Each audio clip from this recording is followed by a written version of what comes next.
자, 두 번째 시간 말씀을 더 나가도록 합니다. 자료 말씀에서 봅니다. 창세기 44장 18절 중심 주제가 되는 첫 번째 항목이었기 때문에 거기서부터 봅니다. 유다가 그에게 가까이 가서 가로되 내 주여 청컨대 종으로 내 주의 귀에 한 말씀 구하게 하소서. 주의 종에게 노하지 마소서 하고 이제 줄쳐놓습니다. 자신의 성경책에다 줄쳐놓는 거예요. 주는 바로와 같으신 이니이다. 이렇게 유다가 신앙을 고백했습니다. 그런데 이것은 이 말은 이미 첫 시간에 간략하게 요약해서 말씀한 것처럼 요셉은 바로의 인장반지로 인침을 받은 총리, 그때 당시로는 요셉의 지위가 그런 사람이었어요. 총리임을 인정하는 유다의 고백은, 이것은 이스라엘이 큰 시험을 당하고 그리스도의 은혜에서 끊어지게 된 원인에서 이스라엘의 신앙이 회복하게 하는 결정적인 말이다 라는 말이에요. 이것은 믿고 입으로 시인을 하는 거예요. 믿음을 고백하는 말인 거예요. 이스라엘이 시험을 그렇게 당하고 그리스도의 은혜에서, 하나님의 생명에서 끊침을 당해서 세상에서 말도 못할 환난을 당하죠. 이스라엘이. 그 원인이 뭐라고요? 예수 그리스도는 누구인가를 깨닫게 해서 믿고 신앙을 고백하게 하려는 거예요. 이것이 이 믿고 입으로 시인을 하면 이스라엘 12지파가 신앙이 로마서 11장에 나오는 대로 회복이 되는 거예요. 교회 시대 전 기간 동안은 그것을 안 했기 때문에 이런 환난을 계속 당한 것이죠. 2000년 동안 이스라엘이. 이런 원리, 성경이 말하는 원리를 아셔야 돼요. 오는 전년 기간은 그래서 이스라엘이 신앙이 이스라엘 12지파의 신앙이 회복이 되는데 이것을 시인해야 된단 말이야. 예수님이 바로 자신들이 그렇게 추구하는 오리란 메시아, 그분이라는 사실을 입으로 주와 그리스도라고 시인을 하고 믿음을 시인하는 거예요. 이스라엘 12지파가 반드시 이렇게 되는 날이 와요. 이것은 사람의 무슨 힘이나 능으로 되는 게 아니고 오직 여호와 하나님의 신으로 되는 거예요.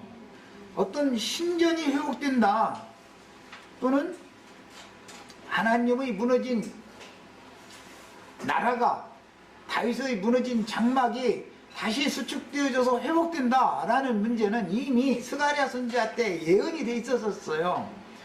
하나님의 집, 하나님의 성전을 재건하는 것은 사람의 힘이나 사람의 능으로 되는 게 아니단 말이야. 오직 뭘로 된다 했어요? 하나님의 영으로, 하나님의 신으로나 되는 거예요. 그래서 하나님의 신이 거두어지면 깨달을 수가 없어요. 르우벤은 깨달지 못한 이스라엘을 대표하는 사람이에요. 유다는 깨달은 거예요. 고백하는 거예요. 그러니까 구원이라고 하는 것은 예수를 주와 그리스도로 믿음으로 영접하고 입으로 시인한 것에 근거해서 구원을 받은 것이지, 사람들이 무엇을 하나님을 위해서 제사를 뭘 갖다 바쳤느냐 뭐 하냐 그런 문제가 아니죠. 유대인들은 하나님을 위해서 열심히 성전 지어놓고 제사했어요.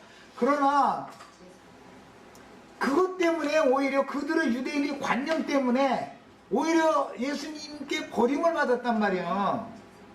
이게 얼마나 놀라운 이치인지를 알아야 돼요. 무슨 사람이 예수를 믿으니까 막 열정 내서 건축 원금 내서 큰 예배당 지어서 뭐 하고 막 그렇게 해서 하나님 나라를 회복하거나 하나님의 성전을 회복하는 게 아니죠. 그게 아니에요. 하나님의 신이 사람에게 임하는 방법으로 되는 거예요. 사람에게, 하나님의 신이 사람에게 그럼 무슨 방법으로 임할 거냐 이 말이에요. 인침이 필요하다. 인침이 이제 인 맞는다 그런데 성령으로 인 맞는다 이랬었는데 그게 무슨 말인가를 알아야 돼요. 인을 친다라는 것은 하나님의 말씀을 반복해서 교훈해서 세뇌시킨다 그 말이에요. 그런 뜻이에요. 이제 현대어로 표현하자면 그런 말이에요. 창세기 41장에 이미 40절에서 43절 우리 시체들 해드린 자료에 다 나온데 거기 읽어봅니다. 너는 내 집을 다스리라. 이게 바로가 요셉에게 하는 말이죠.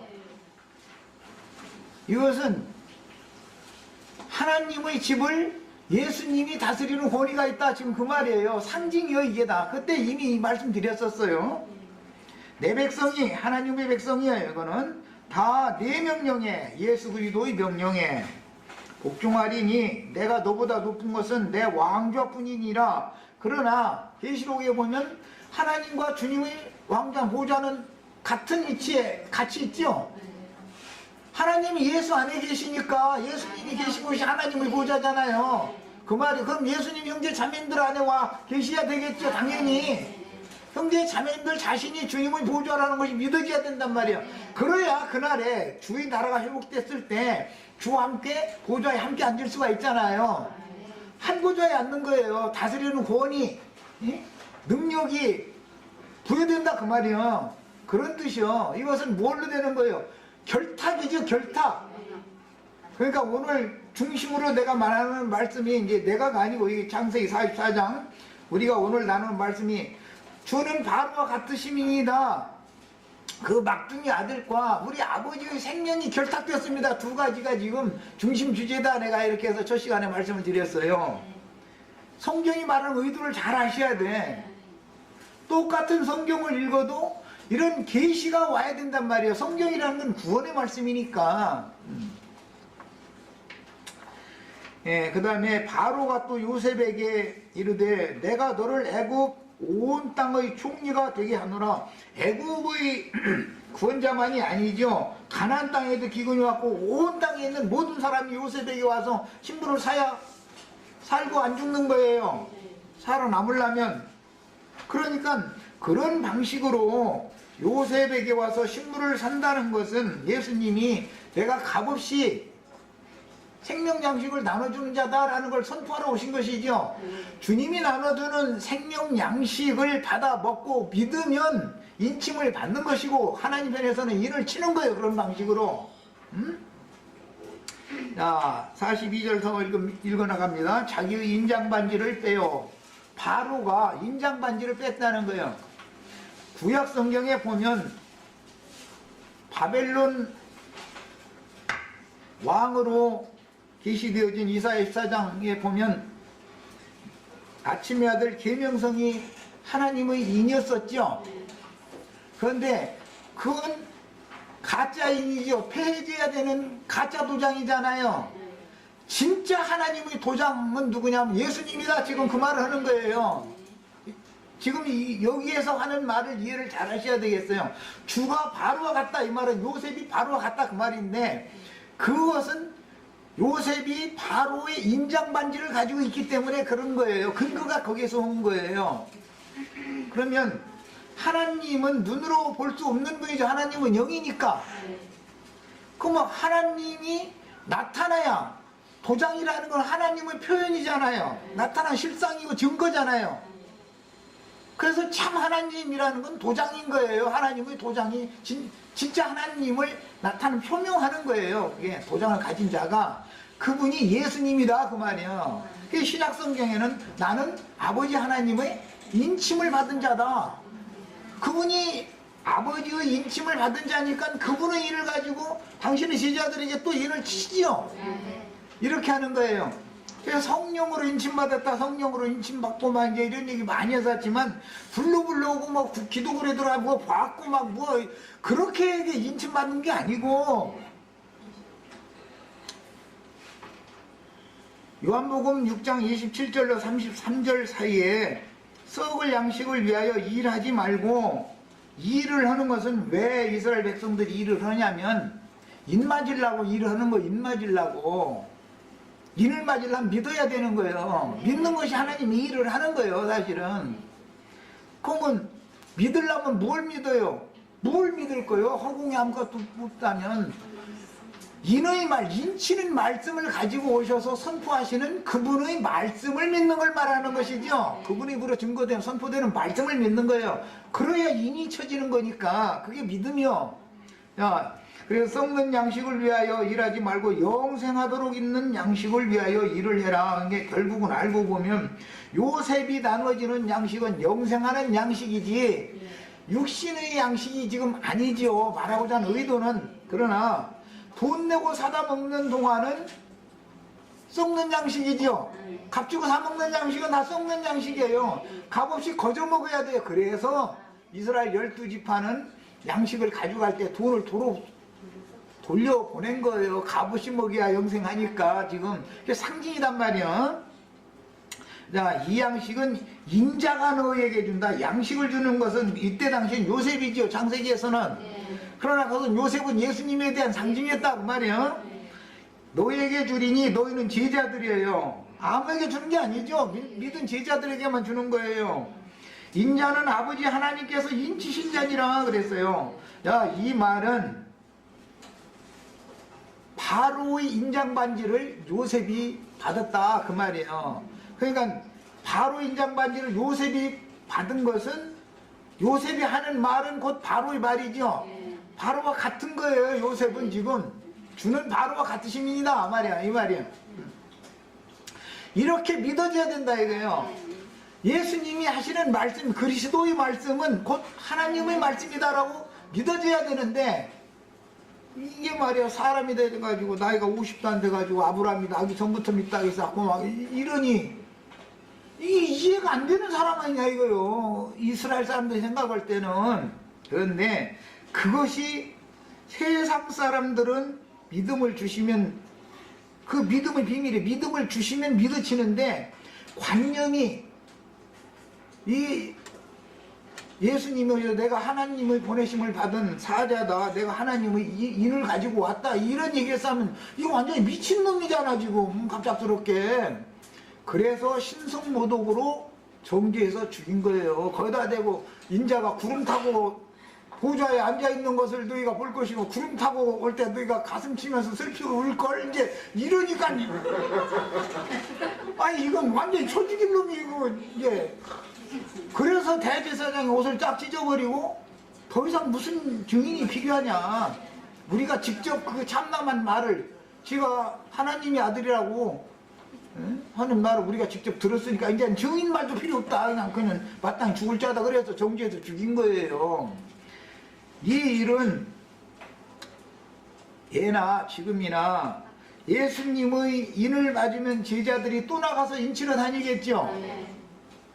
그래서 계시록에는 일곱 인이라는 말이 일곱 눈, 일곱 영, 일곱 인이다 그러는데 하나님의 인을 맡은 자들이 해돋는 곳에서 올라와 가지고 이스라엘 12지파에게 인을 친다는 거예요. 계시록 7장 이렇게 되어 있죠. 하나님의 인이라는 것은 말씀을 말한단 말이에요. 말씀을. 예수님이 하나님의 인을 내가 맡아갔다 하면 아버지 말씀을 내가 맡아가지고 왔다 그 말이지. 그게 생명 양식을 나눠주는 게 인치는 거였잖아요. 그런 뜻이단 말이에요. 야, 하나님의 떡은 하늘에서 내려 세상에게 생명을 주는 것이니라. 이제 예수님이 33절에는 결과적으로 이렇게 결론을 내주셨는데 하나님의 인을 가지고 인을 친다는 것은 전도의 사명을 수행하는 것을 상징하는 말이다 이 말이에요. 그 전도자가 전도하는 말은 생명 양식을 나눠주는 것이지요. 그 다음에 생명의 떡을 나눠줄 때 그의 증거가 하나님의 말씀이라고 마음의 믿음으로 받아들이면 인침을 받는 것이고 배척하면 이를 못 맞는 거예요. 이해하셨죠? 예.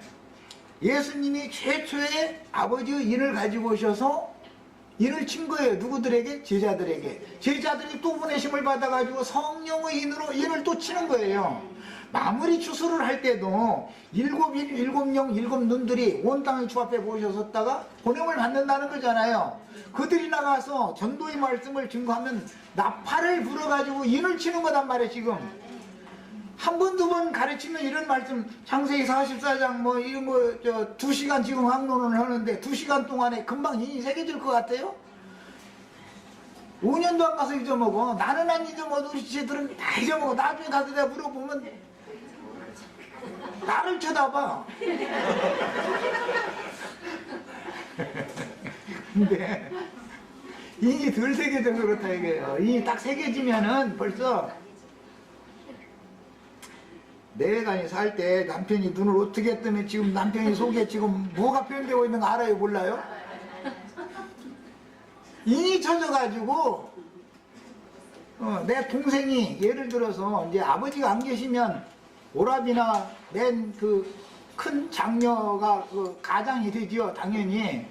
그러면 동생들은 아버지의 어머니를 대신한 사람이잖아요, 오라비나 이제 큰 언니가. 그런데 큰 언니 혹은 오라비가 눈을 어떻게 뜨면 지금 기분이 어떻다는 걸 알아요, 몰라요? 알게 돼 있어요. 왜? 생명으로 결탁된 관계이기 때문에 생명관계에서는 꼭 구태여 말로 일일이 설명하지 않아도 뭐 어떤 눈을 어떻게 닫으면 저 사람이 어떻다는 것이 다 드러나. 그 속이 다 드러나는 걸 다 알게 돼 있어. 이렇게 된 상태가 인침을 받은 사람이다 이 말이야. 이렇게 만들어 놓는 것은 같이 사는 거예요. 생명이 결탁되어야 되는 거예요. 생명이 결탁되면 같이 살아요. 어떤 청년과 어떤 처녀가 남남으로 자라가지고 어느 날 어떻게 하나님의 역사로 인해서 사랑하게 됐어. 그러면 계속 따로 살아야 돼요? 합쳐서 같이 살아야 돼요? 그래서 결혼이라는 걸로 맺어지는 거예요. 그 매개체가 사랑이라는 것이단 말이야. 그 매개체가 사랑이라는 건데 그게 하나님이라는 거예요, 성경에는. 그러니까 하나님의 인으로 인치면은 결탁되게 돼 있고 하나가 되게 돼 있다 그런 말이야. 하나가 되면 내 자신이니까 남편 내가 따로따로가 아니기 때문에 벌써 눈을 어떻게 뜨면 어떻다 그 속을 다 안되니까. 남편이 어떻게 할 땐 약점이 어디니까 어디를 갖다가 대바늘 찔러야 남편이 잭소리 묻는다는 걸 알아. 그래가지고 내외관이 뭔가 틀어졌다 하면 거기를 갖다 찔르는 거예요. 그럼 뭐가 잭소리도 묻는 것이거든. 왜냐면 자기 약점을 딱 자기 아내가 알고 앉았으니까. 그 아내가 남편의 약점을 알아서 그렇게 하는데 남편은 아내 약점 알아요, 몰라요? 알아요. 알지만 남편은 그걸 안치. 남자니까.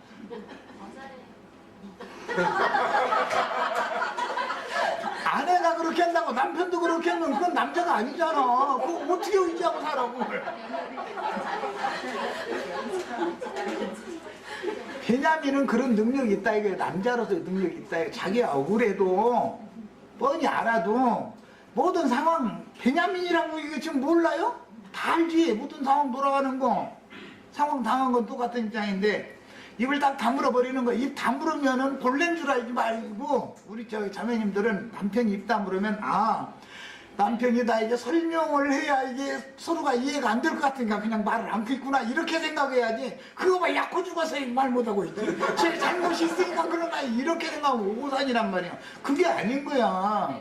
남편은 되도록이면 더 이상 다툼을 크게 벌리고 싶지가 않기 때문에 그냥 입을 다물어 버리는 거지요. 그러면 왜 입 다물고 말 안 넣냐고 또 가서 찔렀고 지금 사람 주고 아주 그 똑같이 하는 말이 그러면 그럼 법원에 가야 되는데 남편이 져줘야지 가정을 이끌어가려면.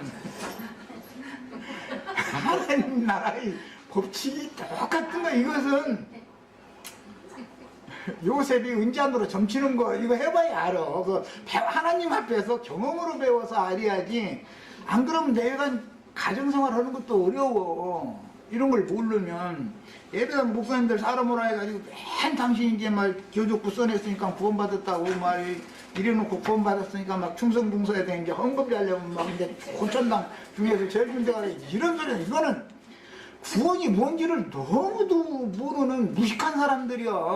그런 인을 받으니 사람이 짐승자식이 되는 거 아니야. 마귀자식 되는 거 아니야. 하나님의 인으로 인을 맞아야지 사람이. 똑같은 가르침을 받아도 누구에게 뭘 가르침 받느냐에 따라서 죽느냐 사느냐 결정되는 것이거든. 이제 오늘은 우리 자매님들 뭔 얘기했는데 무조건 대침으로 찔르지 말고 남편이 아무도 않고 입 다물면 아 그만하자 소리구나 그래야지. 내가 당신 약한데 찔르니까 당신 할 말 없어서 그래 이렇게 생각하면 오해요. 그러시지 말라고. 남자는 그릇이 아무래도 크기 때문에 더 이상 문제를 더 이상 확대시키면 안 되겠다 딱 판단하면 이게 다 물어버리고, 설명이 안 되는 사람인데 저 사람이 막 이러고 있는데 그걸 설명하려고 하면 더 성질을 돋궈가지고 더 떠들게 생겼는데 가만히 있어야지 어떻게 해 그걸. 아니 세상 사람 보면 몰라 그거. 이런 얘기단 말이야. 성경 이야기는 전부 성경의 구원 이야기라는 거는 이런 이야기예요. 자, 계시록 7장 2절로 3절에 또 내가 보매 다른 천사가 하늘에 계신 하나님의 인을 가지고 해돋는 데로부터 올라와서 땅과 바다를 해롭게 할 권세를 받은 네 천사를 향하여 큰 소리로 외쳐 이르되 우리가 우리 하나님의 종도를 이마에 인치기까지 땅이나 바다나 나무들을 해하지 말라 하더라 그랬어요. 예수님이 제자들에게 인쳤고 제자들이 또 나가서 인을 치는데 계시록의 일곱 영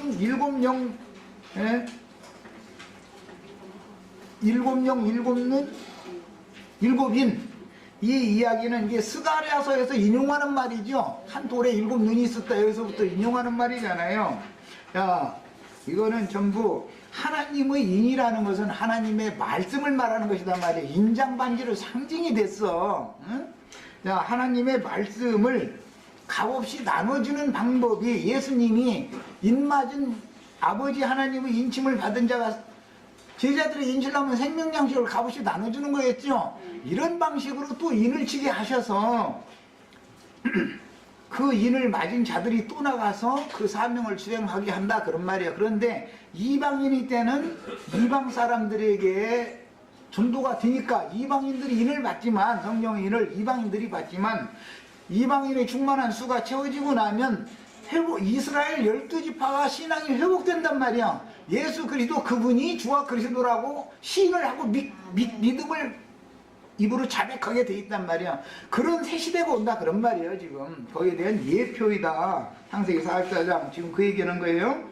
하나님의 인은 하나님의 성령의 위임에 대한 확증이요 보내심을 받은 자들에게 맡긴 사명의 표시로서 바로가 요셉에게 인장반지를 맡겨서 그의 모든 구원의를 대행하게 한 것과 같이 왕의 어인이 쳐진 문서는 구약성경에 보면 왕의 어인이 쳐진 문서는 누구도 불복하거나 변개시킬 수 없게 돼 있는 것이죠.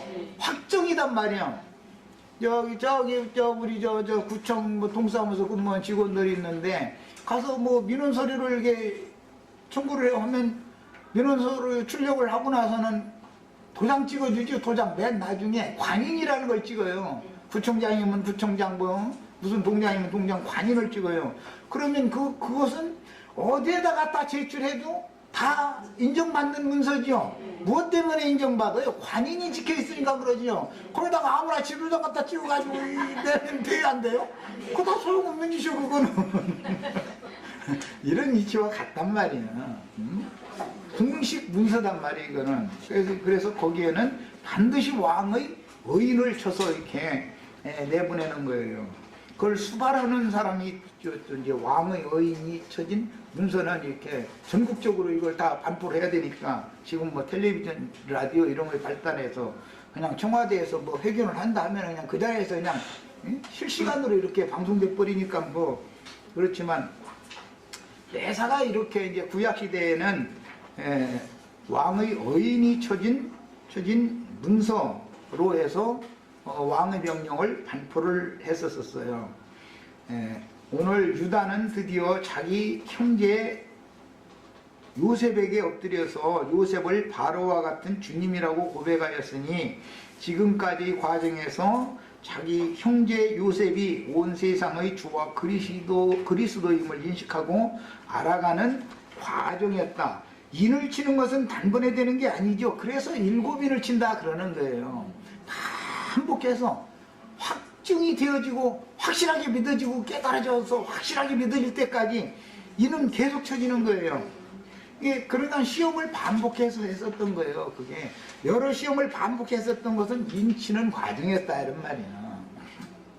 자, 그건 상징이에요. 이것이 그 영으로 이마에 어린 양의 새 이름을 7번 새기는 인침에 대한 암시인 것이다. 여기 인용한 이 말씀은 다 자기 성경으로 꼭 찾아보셔야 돼요. 하나님의 일곱 인, 일곱 영, 일곱 눈으로 일곱 등대의 불을 밝히는 신전 회복은 일곱 영은 일곱 촛대 불을 켜는 것이죠. 스가랴서에 보면은 한 돌에 일곱 눈이 있는데 그 일곱 촛대의 이상이었잖아요. 일곱 촛대라는 건 일곱 교회에 대한 이상이잖아요. 그러니까 불 꺼진 등대에 촛대에 불을 다시 피는 것은 신앙의 회복을 상징한다. 죽은 영이 다시 살아나는 걸 상징한다 그 말이에요. 그래서 그것은 다 인침으로나 되는 거단 말이에요. 그런데 그건 사람의 어떤 노력이나 사람의 힘이나 능으로 되는 게 아니고 여호와 자신의 신으로나 되는 거다 그랬어. 그러니 이방인들을 지금은 이방인들을 살려야 되겠다 하면 이방인들에게 신을 부으면 되죠. 하나님이 자기 백성들 버렸다가 다시 살려내야 되겠다 싶으면 이스라엘 12지파에게 하나님의 신을 부으면 되죠. 그것이 오순절 성령 강림이라는 거예요. 오순절 성령 강림했더니 부르고 뭐 보였고 들었고 뭐 기도굴에 갔더니 뭐 막 번쩍번쩍 했다 해서 그런 게 아니고 하나님의 신이 사람에게 부어지면 죽었던 영이 살아나는 거다 이거예요. 그게 사람의 살리심을 받는다는 것은 성령에 의해서 영이 살리심을 받는 얘기를 하는 것이죠. 그런 말에 꺼졌던 등이 다시 켜진다.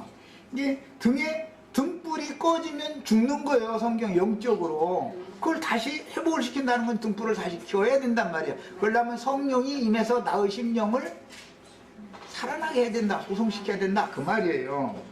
자, 하나님의 일곱 인으로 일곱 등대의 불을 밝히는 신전 회복은 사람의 힘이나 능력으로 되는 것이 아니며 오직 여호와 영으로나 되는 것이므로 하나님의 비밀을 계시받은 종 선지자들이 온 땅에 보내심을 받아 계시의 말씀을 열어서 증거하고 선포할 때 듣고 영으로 깨닫는 신자들에게는 성령의 인이 새겨지는 것이다.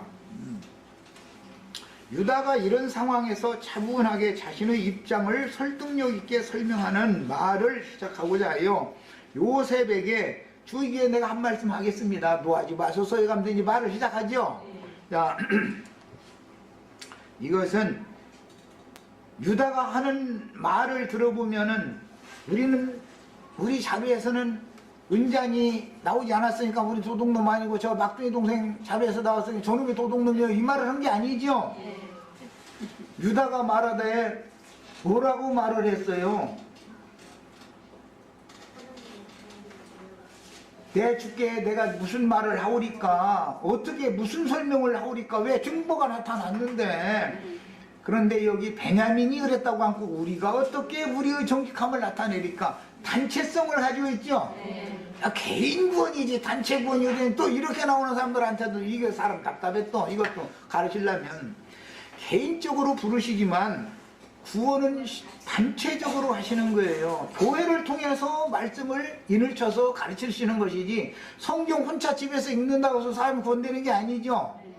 인침 혼자 받을 수 있는 게 아니에요. 하나님의 구원 방법을 알아야 된단 말이에요. 교회를 통해서 하시는 거. 그 다음에 혼인에 들어가는 그 다섯 처녀 이야기도 보면은 함께 들어갔다고 돼 있지 개인적으로 들어갔다고 돼 있지 않죠. 성경이 말하는 의도를 우리는 양면을 정확하게 아셔야 돼. 세상에서 불러낼 때는 개인적으로 불러내요. 각각 부르시는 거예요. 그러나 양육을 할 때는 교회를 통해서 양육을 해서 구원을 이루어 가신단 말이에요. 그 다음에 데려가시는 것은 또 순서가 각각이에요.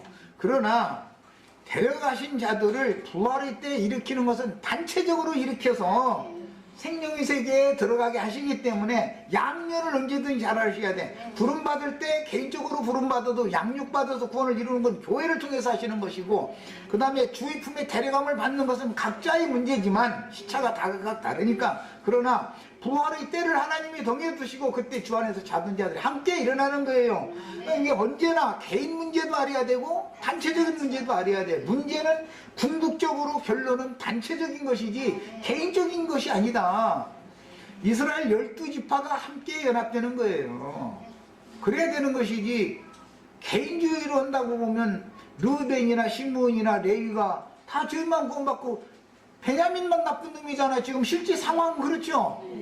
그런데 그게 아니에요. 단체적으로 책임을 지는 거예요. 단체적으로. 자, 그 다음에 유다가 이런 상황에서 차분하게 자신의 입장을 설득력 있게 설명하는 말을 시작하고자 하여 요셉에게 기회를 얻는 말투에서 그가 얼마나 진실하고 겸손한 영으로 요셉을 대하고 있는지를 알 수가 있는데, 유다는 예수님 때 대제사장 같은 교만한 영으로 지금 말하는 게 아니다 이거예요. 그것은 앞에 르벤이 하는 말과 지금 유다가 하는 말은 완전히 다르죠. 태도가 다르잖아요 벌써. 말을 똑같이 해도 그래 알았어 내가 잘못했어 이렇게 하는 것과 그 긴 말 안 해도 네, 잘못했습니다 이렇게 하는 말과 벌써 앞에 한 사람은 나 잘못 없다는 말을 하는 소리지요. 그게 사실은 듣는 사람이 다 안다 이거예요. 르벤이 한 말 못 알아듣고 유다가 하는 말 못 알아들으면 요셉도 아니죠. 그렇잖아요? 유다는 애국의 총리인 요셉을 대할 때 바로 곧 애국 나라의 임금과 같이 대하였고, 본문 말씀에서 바로는 영적으로 해석할 때 세상의 주권자인 하나님을 지금 대표하는 것이다. 그 다음에 창세기 44장 19절로 마지막 절 34절까지에 기록된 말씀은 유다가 이번 여행을 위하여 베냐민의 문제로 그 아버지를 이미 설득시켰던 말을 반복하고 있죠.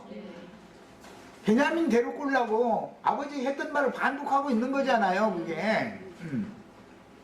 그런데 이런 말은 경륜적으로 볼 때 초림, 주님이 이제 인자로 오셨을 때 초림 때라고 그러는데, 그때 잠시 이스라엘 12지파가 생명나무 가지에서 끊침을 당했었죠. 그래가지고 그 시대 동안 2000년 동안인데 영적 이스라엘, 참 이스라엘인 이방인들이 접붙임을 받았어요. 그러나 이방인의 때가 끝나면 유대인들은 이스라엘 12지파는 반드시 신앙을 회복하게 돼 있다 이 말이야. 뭐 물질적으로 예루살렘 성전이 뭐 회복되고 이스라엘 나라가 통일되고 그런 것은 하나의 표상이고, 가장 중요한 것은 신앙이 회복되느냐의 문제예요. 성경이 다루는 것은 밖에 나타나는 그런 표상을 보고 아, 영의 일들이 이렇게 지금 진행되고 있구나라는 걸 우리는 알 수가 있는 것이죠. 매사는 다 밖에 나타나는 표상을 가지고 영의 세계를 설명하는 거니까 이 양면을 다 이제 우리는 영감으로 다 이제 받아서 깨달아야 돼요. 그 다음에 2000여 년 동안 이방인의 때 동안 버림받았던 유대인들의 생명의 회복을 가져오고 이방인의 때를 종결하는 결정적인 계기를 마련하는 기초가 되는 사건이었는데, 교회 시대의 종결기에는 반드시 그리스도께로부터 끊어졌던 이스라엘 12지파가 다시 접붙임을 받아 부활되는 신앙 회복이, 이스라엘의 신앙 회복이 반드시 역사상에 실행이 된다. 신앙을, 이스라엘 12지파가 신앙을 회복하려면 사람의 힘이나 능으로 되는 게 아니에요. 하나님의 신이 이제는 이방인들을 떠나서 자기 동족에게 부어지면 그들이 회복되는 거예요. 하나님의 신으로 다 되는 거예요 이게 모든 게. 자, 이 말을 다른 말로 바꾼다면 영과 생명이신 사한 인격의 참 하나님을 바르게 인식하도록 유대인들의 심령이 깨어나는 때가 도래하는 계기가 된다는 뜻이며, 유대인들이 그렇게도 바라고 소망하던 메시아의 나타나심을 보게 된다는 뜻이요, 인마진 이스라엘 12지파를 통해서 안해성에 들어갈 권세를 얻을 14만 4천을 다시 채우는 그 천년 기간의 왕국이 세상 나라에 실현된다라는 것을 암시하는 것이다. 지금 이제 이스라엘 이 형제들이 가나안 땅으로 올라가 가지고 아버지와 함께 온 가족이 애국으로 내려오죠. 그것을 세상에서 말하는 재림이라고 그런단 말이야. 그것은 계시록에서는 신부 성이 내려온다고 되어 있어요. 함께 오니까 아버지와 뭐 형제들과 뭐 그 자녀들 전체가 손자까지 향해서 다 같이 오는 거예요. 이것은 주 안에서 사는 성도들이 다 함께 오는 거예요. 성을 통해서 오는 거예요. 신부 성이 내려오는 거예요.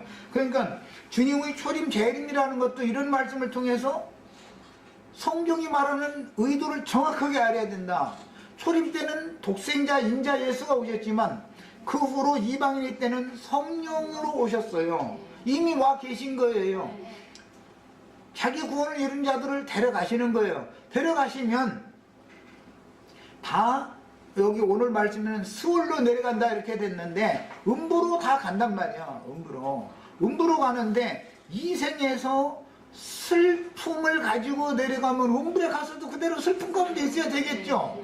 이 생에서 주님이 기쁨이니까 기쁨과 만족과 안식을 주시는 주님과 함께 주님의 세계로 데려감을 받으면 음부에 내려가도 기쁨과 위로의 처소에서 오는 부활의 때를 기다리기 마련이다 이거예요. 그래서 하나님의 이건 이런 것을 전체를 일러서 경륜이다. 하나님의 우주 경영의 비밀이다 그런 거예요. 그 다음에 물론 요셉이 그 신분을 완전히 드러낼 때 이제 45장에 가면 자기 그 정체를 형제들에게 다 드러내죠. 그러면 이스라엘이 이제는 애국의 종류로만 믿는 것이 아니라 주와 그리스도로만 믿는 게 아니라 자기 형제인데 종류로 알게 되는 거잖아요. 완전히 아는 거잖아요. 예수는 누군가를 이제 완전히 안다 이것이 이스라엘의 신앙 회복이다 그런 말이에요. 그러면 이스라엘 예수님은 유대지파의 사자로 오셨는데 이스라엘 12지파 중에 형제잖아요. 그 인자 예수가 바로 하나님과 동등한 본의를 가진 주와 그리스도다라고 이스라엘이 믿으려면 그 정체가 드러나야 되잖아요. 요셉의 정체가 예수님이 그 자기 동족에게 이런 것을 성경이 지금 다루는 거예요. 요셉을 알려면 하나님과 그 아들 예수 그리스도를 알려면 계시를 받는 자 외에는 알 수 없다 그랬죠. 이건 전부 계시 문제다. 계시를 받느냐 이 문제다 이런 말이에요. 그 다음에 물론 요셉이 그 신분을 완전히 드러낼 때 그때 이방인들 중에서 은혜로 구원을 받은 성도들 중에 기독교계에서 빼내심을 받고 진실한 신앙을 가진 이기는 자들은 위에 있는 예루살렘에 들어가는 권세를 받고 시온산에 올라간 14만 4천을 채워서 그리스도의 신부로 하늘 도성에 인도하는 마지막 사명을 완수할 것인데 이들이 계시록 7장에 나오는 인치는 자들이다. 7인들이다. 이거 7눈들이고 7명들이요. 이들의 그런 사명을 마지막 추수 사명을 할 때 전파하는 말씀을 영원한 복음이다 그러죠. 그 영원한 복음은 이스라엘 12지파에게 인치는 계기가 또 된다. 이게 교회 시대의 추수를 마무리할 뿐 아니라 양면의 일을 하는 것이죠. 말씀 증거를 통해서 인이 쳐지는 거니까 하나님은 그런 방식으로 임하시는 거예요. 나타나시는 거고 의문과 육체의 율법 말씀을 따라서 헛된 이론과 교리에 사로잡히고 피상적으로 예수를 알던 사람들 중에 다수는 이기는 성도들과 현재적으로 이기는 자들과 주님은 함께 살고 계시죠. 이것이 믿어져야 되는데 유대인의 영을 받으면 자칭 유대인이라 하는 사탄무리의 영을 받으면 믿는다 하나 사실은 하나님과 생명으로 결탁되는 걸 부인하죠. 한 면에서는 우리가 주와 함께 연합됐다고 또 어떤 때 들으면 또 그렇게도 말을 해요. 그러나 또 주님 재림한다고 그러면 예수님은 지금 안 오셨죠. 3층천 어디에 지금 앉아 계신 거예요. 이러고 앉았어요. 그러니까 이것이 혼잡이다 이게요. 진리 혼잡. 진리가 혼잡되면 영이 혼잡할 수밖에 없는 것이죠. 그게 바로 땅이 공허하고 혼돈하며라는 말씀을 실현하는 거예요. 현재 기독교계가 지금 한 면에서는 빛이 있고 한 면에서는 어둠이 여전히 있는 거예요. 그러다 보면 빛과 어둠이 교차를 계속하고 있는 거예요. 완전히 7날의 빛 가운데로 어둠이 완전히 물러가지는 않은 상태죠. 이렇게 혼란한 거예요. 이게 참 이거 설명 다 해주기가 그만큼 어렵잖아요. 만나서 대화를 해보면. 그 이제 결정적인 요인이 되는 게 삼일체 교리라는 것 때문에 그렇고, 예정론 교리, 이제 이것이 두 가지가 하여튼 이게 하여튼 마귀 아주 걸작품이요. 하여튼. 자, 그 다음에 이제 살아계신 참 하나님, 유일한 참 하나님은 예수 그리스도다 라고 이스라엘 12지파도 이것이 빛이 임해가지고 믿음으로 영접을 하면 그들이 이제 성령의 인을 받게 되기 때문에 이제는 그들의 시대가 온 거단 말이에요. 자, 그 다음에 44장 19절로 22절 이하의 이제 말씀을 더 봅니다. 이전에 내 주께서 종들에게 물으시되, 이것은 이미 앞에 있었던 그 요셉이 그 형제들한테 그냥 자꾸 꼬치꼬치 물었죠. 너희 아버지가 여태 생존해 계시냐, 너희 저 아버지와 동생이 하나 있는 거 그냥 거기 잘 있냐 이러고, 다 사실은 다 알고 물어본 거잖아요, 요셉은. 그러니까 또 왜 그러는지도 알지도 못하고, 왜 그 종류가 이상하게 우리 집안에 대해서 이렇게 꼬치꼬치 물어봐 가면서 이상하게 생각하고서는 조조 대답을 다 했다는 거예요. 유도를 한 거죠. 그렇게 대답하도록 요셉이. 이제 그 얘기를 해가면서, 그런 일이 있었기 때문에 우리가 아버지한테 가서 우리 막둥이 동생을 데리고 오지 않으면은 내 얼굴을 다시는 볼 수 없다고, 그 애굽의 양식 파는 그 주가 그렇게 얘기를 했기 때문에 막둥이 동생을 데리고 와야 되는 문제로 우리 아버지한테 내가 이렇게 얘기를 다 해놨습니다.